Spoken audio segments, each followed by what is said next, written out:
자, 이제 마지막으로 천안함 1번을 해요. 천안함 내용들은 다 생략합니다. 다시 듣고 싶은 분들은 유튜브라는 게 있습니다. 컴퓨터에. 거기에 신상철 치시고 신상철 천안함 두 개를 치면 제가 한 2시간 떠든 내용들 많이 있습니다. 그거 이제 식사하시면서 틀어놓고 들으시면 네, 좋은 목소리는 아니지만 열심히 떠든 것들 나옵니다. 이거는 스모킹건입니다. 요거 하나만 갖고 계시면은 선생님 어디 가셔도 천안함에 대해서 말씀하실 수 있습니다. 제가 드린 자료 중에 저도 자료를 조금 제가 양은 많습니다만 저 뒤에 보면 사진 한 장 있습니다. 어뢰 사진, 요 사진.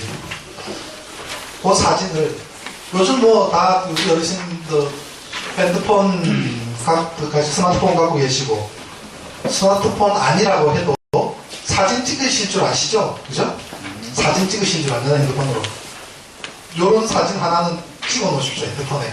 그래서 누군가 천안함 이야기하면 야, 이 녀석아 이거 봐라 하고 사진을 보여주고 제가 드리는 말씀을 하시면 될 겁니다.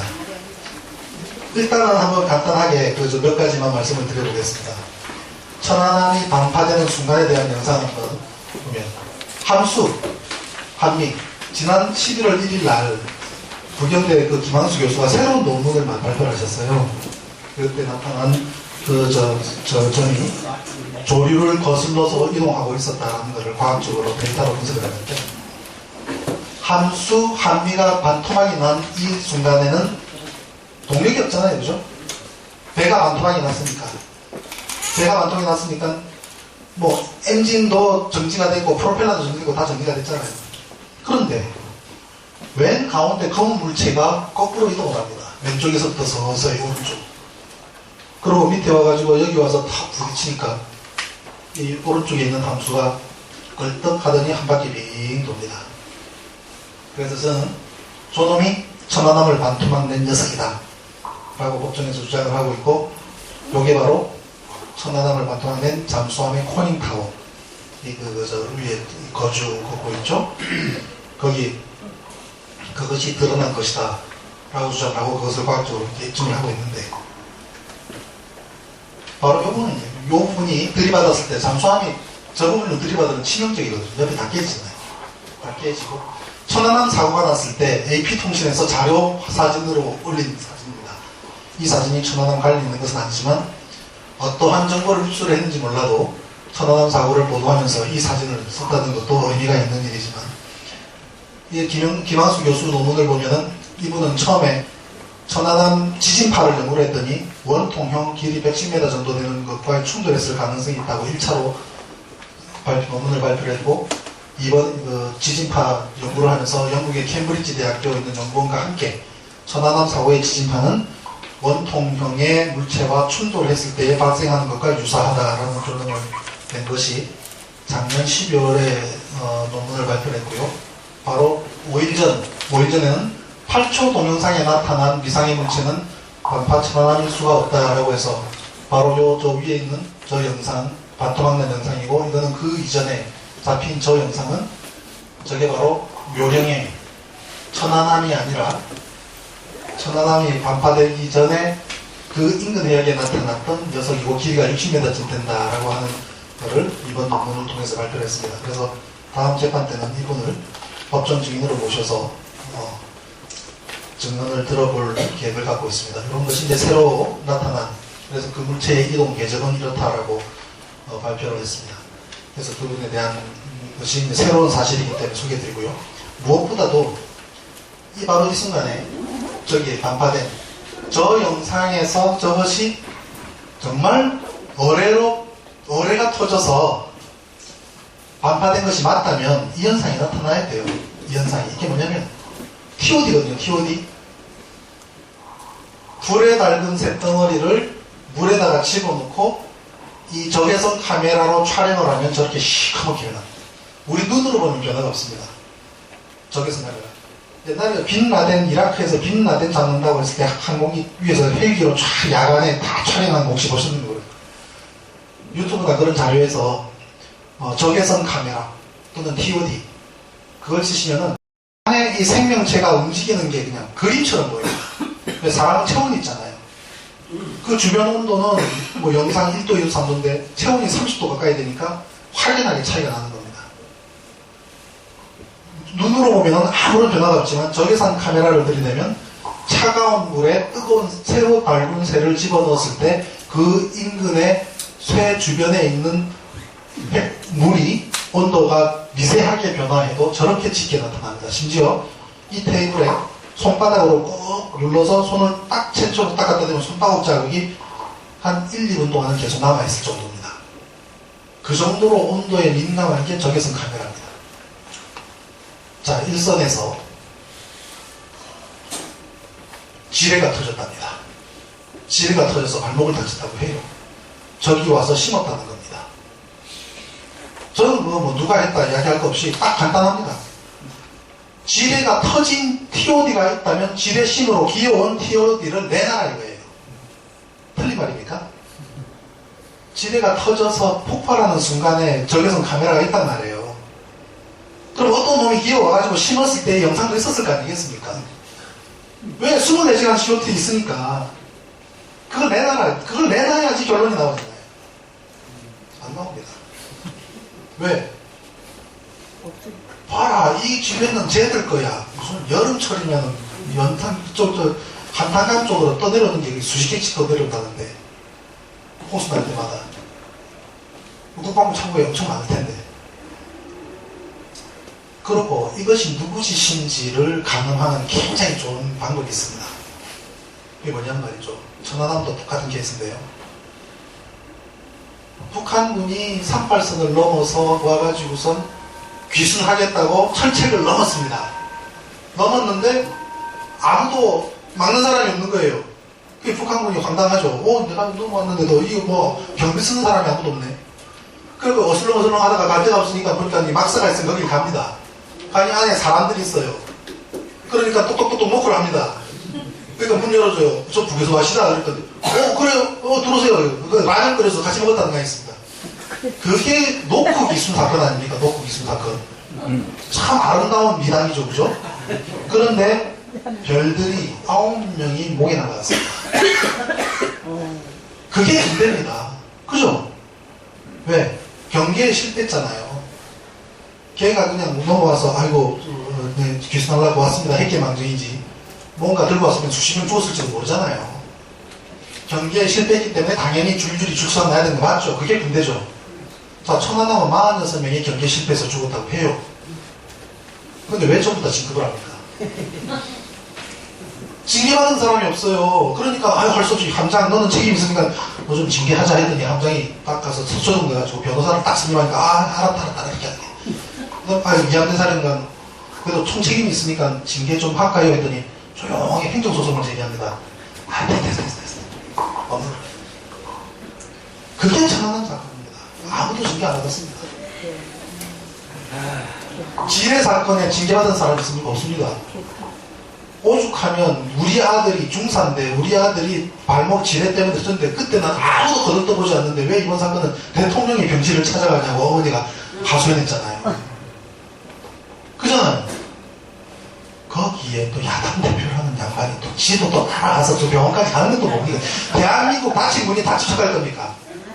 참 한심하게 짝이 없습니다. 보면 진짜 문제입니다. 정말로. 천안함 검증이 10월 26일 날 천안함 검증이 있었습니다. 천안함 검증과 어뢰 검증이 있었는데요. 오후에 천안함 검증이 있고 오전에 어뢰 검증이 있었는데 천안함 검증 먼저 말씀드릴게요. 프로펠러가 손상이 됐는데 프로펠러 손상과 관련해서 국방부는 그동안 3번의 거짓말을 합니다. 저 사람들은 제가 천안함에 대해서 이의제기한 것에 대해서 고소를 해서 5년간 재판을 받고 있지만 저는 재판부에 당당하게 이야기하는 것 중에 하나가 뭐냐면 왜 당신이 쓸데없는 소리로 국방부의 명예를 훼손하느냐라는 식으로 몰아가는데 자 봐라.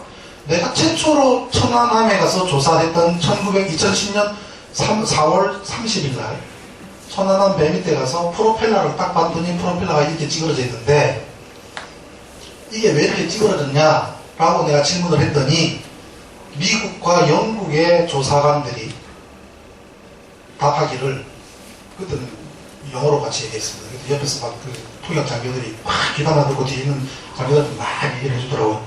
왜 이렇게 문제가 되냐. 배가 반토막이 나서 바닷속에 쭉 들어가서 프로펠러가 배저 집안에 콩 닿으니까 찌그러졌단 거예요. 야, 배가 안 돌아간다면 엔진이 올스톱 되고 정지가 되는데 프로펠러가 왜 돌아가니? 그랬더니 돌아갔다는 거예요. 야, 뭐 그렇게 황당한 그게 있냐. 그래서 그러면 왜 날이 하나만 찌그러진 게 아니라 5개 날이 전부 다 찌그러졌느냐? 그랬더니 배를 돌아가지고 제가 대학에서 항해를 전공하고 배를 타고 조선소에서 8년 동안 배를 만드는 감독을 했던 사람인데요. 그 소리 들으니까 안 돌아버리겠습니까? 이거는 거의 희롱하는 거예요. 조롱하는 거예요. 서로 대화하는 게 조롱하는 겁니다. 그래서 내가 열받아서 나오자마자 이함대에서 나오자마자 바로 글 쓰고 기자들한테 전화해서 이 사람들 조작하고 있다라고 이야기했기 때문에. 그런데 자기들 그걸 철회했어요. 나중에 처음에 그 말을 했다가 말도 안 된다고 말 안 된다고 제가 인터뷰하고 언론에다 얘기하고 하니까 그 다음에 말을 쓱 바꿉니다. 어떻게 바꾸느냐. 프로펠러가 돌다가 갑자기 엔진이 팍 깨지니까 돌던 게 팍 쓰는 바람에 관성으로 휘어졌다. 이게 두 번째. 저 있죠, 선풍기. 저 선풍기 돌다가 갑자기 코드를 팍 뽑으면 찌그러집니까? 날개가? 진짜 황당한 겁니다. 모든 돌아가는 추진체는 전원이 끊기면 서서히 쓰다가 씁니다.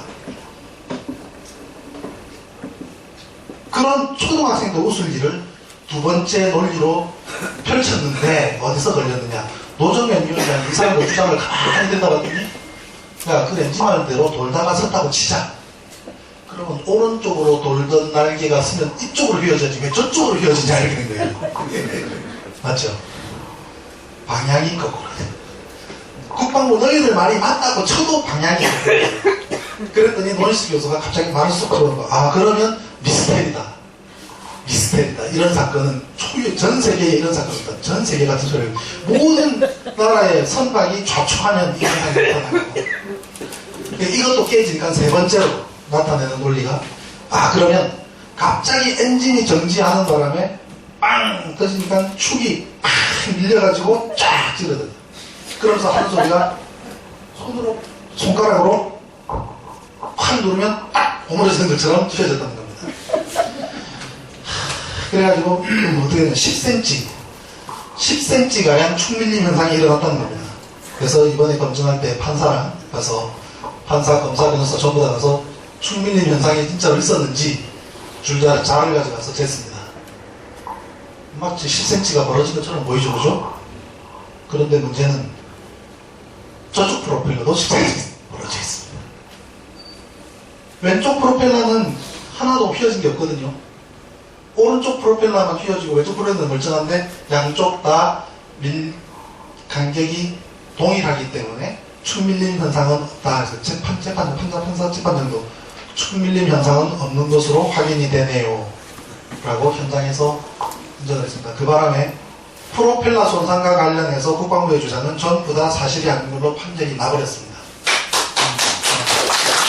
그래서 이 프로펠러 손상과 관련해서는 국방부가 다시 논리를 거론해야 되고, 미국에 있는 순양함이 하와이 앞에서 좌초가 되었을 때 이 앞에서 망신을 당합니다. 미국 최신의 순양함인데 저희가 수리를 끝나고 항해를 하고 수리 끝나고 나서 테스트하러 한 바퀴 뺑 돌고 들어오는데 모든 대원들이 이제 정복 갈아입고 나가서 술 한잔 할 거라고 다 모여있는데 좌초를 해요. 그 안에 이 배의 정보, 위치 정보를 내는 데이터를 잘못 입력한 겁니다. 오퍼레이터가. 그 바람에 여기를 가고 있는데, 여기 우리 저 내비게이션, 자동차 운전하면서 내비게이션이 엉망진창으로 알려준다고 생각해 보십시오. 그렇게 돌다가 결국 자초해버려요. 그리고 여기서 5일 동안 있는 동안에 물도 퍼내고 뭐 기름도 빼내고 날렵지고 심지어 앞에 있는 앵카 밭까지 다 뜯어냈는데도 뭐 빠져나오니까 결국은 뭐 사람까지 다 내리고 5일 만에 빼내는데, 처음에 좌초됐을 때 자기 딴에도 살아볼 거라고 이렇게 엔진을 돌렸다 뺐다 했습니다. 이 배도. 그 결과 프로펠러가 부러지고 휘어진 모습이 천안한 거 똑같잖아요. 저렇게 좌초된 배가 자기 스스로 어떻게 해보려고 하다가 해저 집안에, 저거는 산호초예요. 산호초에 걸리니까 산호에 있는 돌멩이에 있으면 프로펠러가 부러집니다. 부러지고 휘어집니다. 천안함은 휘어졌습니다. 밑바닥 다 긁히고요. 저 모습이 천안함하고 똑같습니다. 그리고 26일 오전 9시에 일본 의뢰에 대한 검증이 국방부 조사본부에서 있었습니다. 그래서 일본 의뢰가 사실인지 여부 조사를 하는데, 일본 의뢰의 흡착물질과 관련해서 그동안 논쟁은 굉장히 어려워요. 일반인들이 이해하기가. 간략하게 설명하면 이 하얀 가루가 뭐냐? 그래서 이 하얀 가루는 통합진보당의 이정희 대표 당시에 이정희 의원실에서 그 보좌관이 가서 하얀 물질을 가져다가 미국에 있는 박사들한테 보내요. 그 다음에 KBS 추적유치분팀은 이정희 대표 의원실에서 그 자료를 받아다가 안동대학 정경 박사한테 또 보내가지고 분석을 의뢰합니다. 어떻게 붙어 있는지의 형태가 아니라 하얀 가루만 가져가서 분석을 해서 논쟁이 붙은 겁니다. 그래서 미국의 박사들이 딱 안에 조사를 해봤더니 알루미늄 수산화물이고, 국방부의 발표는 알루미늄 산화물이라는 겁니다. 이 차이가 뭐냐면, 어뢰가 배 밑에서 터졌다. 터졌는데, 터지면 어뢰가 길이가 7m예요. 길이가 저 끝에서 저기까지 쭉 이렇게 긴데, 그 중에 탄두 위에서 바로 1m 지점에 폭약부가 있어요. 그럼 어뢰 끝이 여기면 폭약부가 여기 있고, 프로펠러는 저 끝에 있어요. 폭약부와 추진체까지는 6m, 5m 70 정도의 거리가 있습니다. 자, 여기서 터지면서 폭약부 안에는 폭약만 있는 게 아니고, 폭약의 폭발량을 늘리기 위해서, 또 폭발량을 증대시키기 위해서 알루미늄 가루가 같이 있답니다. 그래서 폭약과 알루미늄 가루가 막 산화 반응을 일으키면서 폭발이 더 늘어나는 거죠. 그런데 알루미늄 가루가 폭약과 함께 섞여서 반응을 일으킬 때 산화 알루미늄이 생성된다. 하얀 가루. 그것이 이것이다라는 게 국방부 주장이에요. 그래서 프로펠러에 있는 하얀 물질이 바로 알루미늄 산화물이고, 알루미늄 산화물이 존재한다는 것은 폭발이 있었다는 것이다. 이게 국방부 논리란 말이죠. 그런데 하얀 가루를 미국의 박사들이 해봤더니 많은 첨단 기계를 이용해가지고 조사를 해봤더니 알루미늄 산화물이 아니고 알루미늄 수산화물인 거예요. 정경 박사도 조사했더니 알루미늄 수산화물인 거예요. 산화물과 수산물의 차이는 물숫자. 즉, 알루미늄이 오랜 세월 공기 중이나 물속에 방치되었을 때 생기는 알루미늄도, 그게 알루미늄 수산화물인 거예요. 그러니까 이 하얀 가루가 알루미늄 산화물이니 수산화물이니 오랜 시간 박사급에서 논쟁이 일었습니다. 일반 국민들은 아이고 무슨 화학 공식이 자꾸 나오냐고 골치 아파서 몇별 든 거예요. 그게 지금까지 논쟁입니다. 근데 여기에 이러한 것에 저는 이제 새로운 각도에서 문제제기를 했습니다. 자, 온도가 터졌을 때 3000도랍니다. 3000도. 알루미늄 산화물이 생기는 원리는 일단 빵 터지면서 3000도까지 올라가니까 물이 싹 증발해요. 버블, 소위 말하는 큰 갑자기 버블이 생기면서 그 공간은 온도에 의해서 물은 싹 증발하고 텅 빈 상태가 되면서 알루미늄 가루와 폭약이 산화 반응을 일으키면서 하얀 가루가 물이 없는 상태에서 생성되기 때문에 그 가루를 분석하면 물이 없는 산화물이 된다는 게 공업 주장인데, 그러면 어뢰가 추진체가 저 끝인데 이 하얀 가루가 저 어뢰를 만나는 과정을 한번 생각해 보십시오. 일단 제일 먼저 뭐부터 해야 됩니까? 물을 뚫어야 되죠. 그죠? 물이 없는 상태에서 생성된 하얀 가루가 저 어뢰 꼬리가 도망 안 가고 있다고 가정을 해도 그렇습니다. 폭발하는 순간 어뢰 꼬리도 어뢰에 있는 추진체는 막 난리를 치고 날아갈 거 아니겠습니까? 그죠? 폭발력 때문에. 그럼에도 불구하고 이 하얀 가루는 저 추진체를 잡아야 된다는 일념으로 바닷물을 뚫고 들어갔다고 칩시다. 가서 저 어뢰 꼬리에 가서 딱 붙었어요. 자, 붙는데 성공했습니다.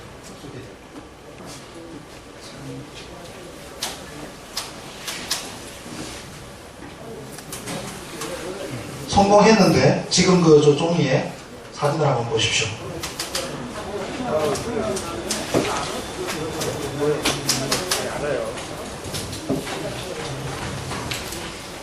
이게 갑자기 또 먹통이 됐습니다. 이게 안 쓰니까 그런 것 같아요. 자, 이 사진을 보시면 제가 준 자료에 제일 마지막 장 바로 앞에 장.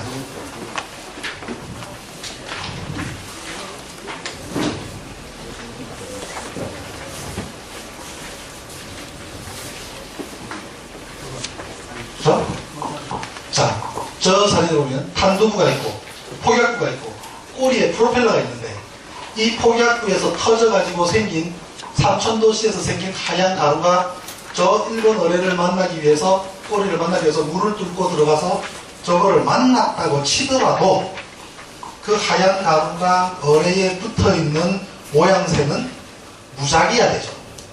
무작위. 랜덤. 막 흩어져서 붙어야 되잖아요. 그런데 이렇게 정갈하게 붙어있는 것이 과연 가능하겠느냐? 네?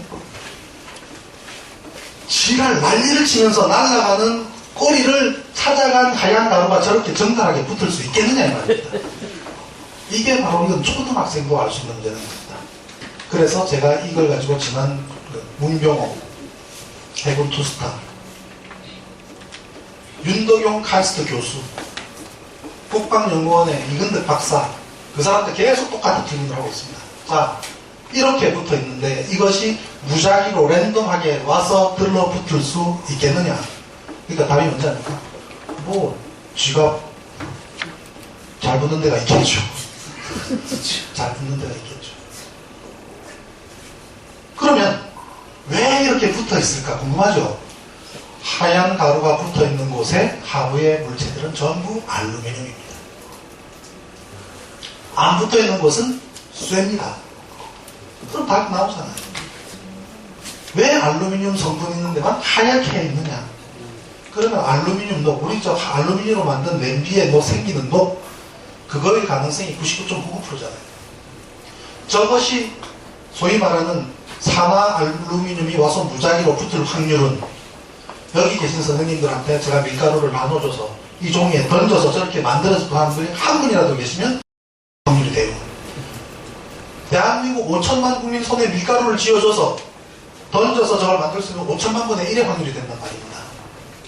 제가 다음 11월 13일 날, 다음 주 금요일 날 재판에 지난번에 윤덕용 카이스트 교수가 나왔는데 질문이 굉장히 길어져서 한 번 더 불렀습니다. 그때 제가 밀가루를 가져갈 겁니다. 그 사람 손에 쥐어주고 그 사람은 대한민국 최고 과학자상을 받은 카이스트 총장 출신입니다. 천안함 민군합동조사단의 민간인 단장을 하신 분입니다. 이게 과연 무작위로 날라온 랜덤하게 붙은 가루가 맞다고 보십니까? 맞다고 하겠죠. 무조건이니까 이미 발표했는데. 그러면 제가 밀가루를 쥐어줄 테니 자 이걸 까맣게 다 칠한 상태에서 여기다가 뿌려서 똑같이 만들 수 있겠습니까? 만들어 보십시오. 그렇게 만들 수 있는 사람이 100만 분에 한 명 있으면 100만 분의 1의 확률이고 100만 명한테 줘도 못 만들면 100만 분의 1의 확률도 안 된다는 얘기입니다. 이 어뢰가 존재하는 이유는 천안함이 반파됐기 때문에 천안함을 반토막 낸 그 자식이라고 해서 데리고 온 것이고 이것이 북한제라고 하는 안에 1번이라는 것이 적혀있기 때문이고 이것이 폭발했다는 증거는 하얀 가루가 붙어있기 때문인데 이게 국방 외논리인데 하얀 가루가 폭발과 관계없다면 천안함 사건은 완전히 원점으로 돌아갑니다.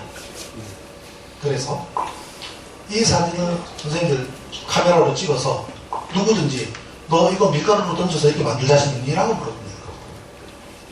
무작위로. 그것도 정지해 있는 더 쉽잖아요. 자, 이대로 둘 테니 1m 앞에서 이거는 하얀 가루가 물속을 뚫고 난리쳐서 어디론가 사라지는 추진체를 찾아가서 붙은 거기 때문에 더 어려운 조건입니다. 근데 쉬운 조건으로 평지해 놓고 1m에서 밀가루를 던져서 이렇게 만들어 보란 얘기예요. 바로 이거 하나가 천안함 어뢰는 폭발과 아무 상관이 없어요. 그리고 더 확실한 것은 가서 만져봤습니다. 소위 말해서 하얀 가루가 날라와서 묻었다면 어뢰는 처음에 신품일 거 아닙니까? 그죠? 맑은 어뢰를 장착하고 다니다가 쏘는 나라가 없잖아요. 신품을 쐈으면 페인트도 깨끗하게 돼 있을 거 아니겠습니까? 거기에 흡착했다면 하얀 가루가 금속이 있고 금속 위에 페인트가 있고 금속 위에 페인트 위에 가서 붙기 때문에 이렇게 금속인 부분과 페인트 된 부분을 구분해서 이 페인트 위에 하얀 가루가 붙으니까 금속과 페인트와 하얀 가루가 층을 이뤄야 되는 게 맞잖아요. 그죠? 그럼 하얀 가루를 싹싹싹 긁어내면 페인트가 나와야 되죠? 거꾸로입니다. 까만 페인트가 있는 곳은 그 하부에 하얀 물질들이 있습니다. 하얀 물질만 있는 곳은 까만 페인트가 존재하지 않습니다. 높낮이를 봤을 때 페인트가 더 위에 있습니다. 답이 나왔죠. 알루미늄 녹잖아요. 그래서 재판부에다가 이 날개들을 잘라서 국내외 유수한 연구소에다가 보내서 이것이 알루미늄 산화물인지 알루미늄 수산화물인지 여부, 두 번째는 알루미늄 녹인지 외부에서 흡착한 것인지 여부를 감정해달라고 요청했어요. 그랬더니 재판부가 의견으로 듣겠다. 재판부가 상당히 보수가 되어 있을 겁니다. 아니, 이 물질의 성분이 뭔지를 아는 게 우리나라 과학으로 안 되는 일입니까? 정말 말씀이에요. 손으로 만져봐도 압니다. 어딘가 이렇게 차를 몰고 이렇게 다니시다가 보트가 하나 있으면 딱 차를 세워놓고 유심히 보십시오. 그 보트마다 꼬리에 프로펠러가 달려있는데 그 보트마다 대부분의 프로펠러는 알루미늄 제품입니다. 왜냐하면 그 야마하 그 모터가 제일 많기 때문에 보트들의 야마하 모터들은 대부분 전부 프로펠러가 알루미늄입니다. 알루미늄은 공기 중이든 물속이든 지나면 녹이 피는데 이 정도 녹이 붙으려면은 전문가들 말로는 5년 내지 6년, 최소한 5년 내지 6년은 물속에 담궈져 있어야 이 모양이 된다는 겁니다. 그러니까 날개를 보면 날개가 좀 더 이렇게 사갔죠. 어디서 낡은 고철덩어리 가지고 와가지고 이것이 밑에서 터졌다고 거짓말합니다. 저 프로펠러가 우리가 흔히 보는 길가에서 보는 보트들은 알루미늄 녹이 똑같잖아요. 가루가 똑같은 겁니다. 그래서 천안함 1번 어뢰는 고철덩어리라는 것을 굳이 과학적이 아니라 우리 육안으로 확률적인 분포로 구분할 수 있는 것이 바로 저 사진 한 장입니다. 그래서 저는 이 사진에 랜덤 또는 무작위라고 붙여서 조그마한 소책자를 만들어서 카이스트 앞에 가서 학생들한테 나누어 줄 거라 생각하고 있습니다. 당신들 총장이 이거를 무작위라고 한다. 천안함 1번에는 천안함 사고와 아무런 관련성이 없는 오랜 시간 바닷물 속에 담가있던 고철덩어리입니다. 이제 마지막으로 왜 군인들은, 왜 모든 나라의 국가에서 이 군부들은 왜 이렇게 조작을 많이 하는가, 그 부분 짚고 끝내겠습니다. 통식만 사건 아시잖아요. 예. 베트남 전쟁. 예. 베트남 사람 150만 명이 죽고 미군도 6만 명이 죽고 한국군도 5천 명이 죽은 그 비극적인 사건이 통기만 사건으로 일어났어요. 미국 구축함에다가 북베트남에서 어뢰를 쐈다는 거예요. 그게 수십 년 지난 1995년에 와서 그 당시에 국방장관 하는 사람이 그거는 우리가 조작한 것이다라고 자서전에 밝히고 그 다음에 미국의 비밀 해제 정책에 의해서 미국의 조작 사건으로 스스로 밝힌 것으로 끝났습니다. 전쟁을 일으키기 위해서. 북베트남 어뢰정이 어뢰를 공격했다고 하는 보고 하나로 조선 대통령은 바로 폭격 명령을 내리고 미 폭격기들이 가서 북베트남을 폭격하면서 전쟁이 시작된다. 북베트남 전쟁에 개입하기 위해서 미국이 저지른 조작 사건의 대표적인 게. 두 번째가 아이오와 사건, 그 다음 제시카 린치, 이 정도 무수히 많습니다만은 아이오와 사건은 레이건 정부 당시에 레이건이 굉장히 강경파 보수 아닙니까? 그래서 군비를 중축하고 군 경력을 늘려야 되겠다 해서 이미 퇴역한 배를 다시 씁니다. 퇴역해서 그 창고에 들어가기 전에 배를 다시 가져와서 수리를 해서 다시 첫 훈련 나가가지고 포 사격을 하는데 낡은 포로 사격 훈련을 하려니까 성능이 안 좋잖아요. 그러니까 저 포탑 안에서 화약 장약을 2배로 씁니다. 장약을 더 많이 넣어가지고 빵 터뜨렸는데 포탑이 통째로 날아가면서 47명이 사망을 합니다. 그래서 47명이 죽은 사건이에요. 근데 이거를 전부 청소하고 없는 것처럼 싹 깎아내고 거짓말을 합니다. 저 안에 대원 중에 동성연애자가 있었는데 자기 동성연애자가 다른 사람을 좋아하는 것 때문에 열받아가지고 화약 장약을 들고 들어서 터뜨려버렸다 라고 발표합니다. 그럼 묻혀버려요. 이 자꾸 이제 뭐 그런 사건이 있냐고 계속 하다가 미국 의회에서 의원한 사람이 그것도 민주당 쪽이 아니라 그 강경 보수 쪽 그 상원 의원이 이거 이상하다, 이거 조사해야 된다. 그래서 민간 전문 기관한테 의뢰를 합니다. 이 사건을. 2년 반 만에 진실이 드러나서 미국 국방부가 망신을 당한 대표적인 사례입니다. 결국은 그것이 밝혀지고 객관적인 조사기관이 조사를 하면 진실이 드러나게 되는 거죠. 세 번째 사건이 이제 제시칼 린치. 이 아가씨가 이라크에서 포로로 잡혀 있다가 갑자기 구출됩니다. 근데 혼자 탈출한 걸로 나옵니다. 구출된 걸로 나옵니다. 미군이 전격 습격해서 포로로 잡혀있는 이 아가씨를 데리고 와서 린치 일병 구하기 작전에서 성공해서 살아났다 해서 전쟁 영웅이 됩니다. 전쟁 영웅이 돼서 영화까지 나옵니다. 그리고 포로가 되느니 싸우다 죽겠다 이야기했다고 해가지고 난리를 칩니다. 그랬는데 이 사건 이상하다 해서 조사를 해봤더니 이라크군이 포로로 잡고 있다가 죽인 뭐하고 해서 민간인 병원에다가 이 아가씨를 곱게 데려다주고 사라진 사건입니다. 그거를 그 당시에 분위기를 일신하기 위해서 탈출하고 구출해낸 걸로 조작을 해서 결국은 그것이 보도가 되면서 망신을 당했던 게 2003년입니다. 이런 조작질을 하는데 그런 사건이 나온 경우는 군은 증거를 보존하지 않습니다. 군은 조사 주도권을 아예 틀어줍니다. 자신들이 조사합니다. 자신들이 조사하고 자신들이 결과를 발표합니다. 그 다음에 군은 반드시 희생양을 찾습니다. 누가 했다 해서 엉뚱한 희생양을 찾아서 언론에 흘리는 짓을 합니다. 그렇지만 이 독단을 막을 수 있는 곳은 미국 같은 경우는 의회였습니다. 유일하게. 그렇지만 대한민국 의회는 그렇습니다. 박영선 의원 정도, 최문순 의원 정도가 천안함에 관심 가지고 통합진보당의 이정희 의원이 상당히 애를 많이 쓰셨죠. 그 외의 사람들은 일체 신경 쓰고 지금 다 잊어버렸어요. 그러니까 차라리 저는 이 사건이, 천안함 사건이 역사 교과서라도 조작된 사실이라도 실린다면 중고등학생들이 열받아서라도 더 조사하지 않겠냐 싶은 기대를 합니다. 천안함은 사고 전 함의 위치 비밀이고 침노 비밀, 속도 비밀, 엔진 기동 상황 비밀, 교신 내역 밝힐 수 없다, KNTDC 기밀이다, TOD 영상 들어있었다 그러면서 이걸 유엔으로까지 가져가는 짓을 합니다. 왜 이런 일들이 버젓이 이런 대낮에 벌어지는가? 물론 야당이 야당답지 않은 게 제일 큰 문제겠죠. 우리 역사적으로 제일 큰 문제는 응징의 역사를 정립하지 않아서라고 봅니다.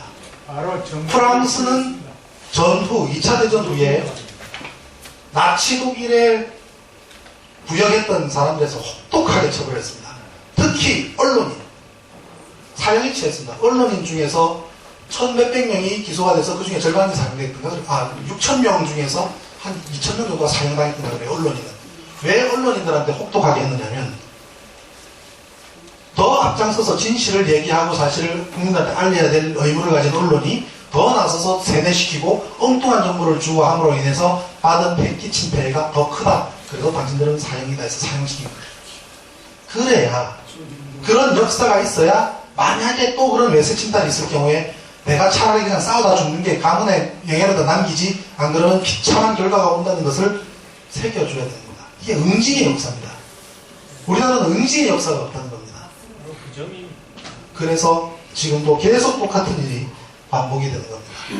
진실은 언젠가는 드러납니다.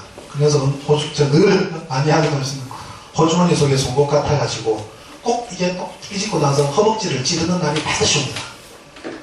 우리 이런 진실들도 곧 조만간 세상에 드러나리라고 생각을 합니다.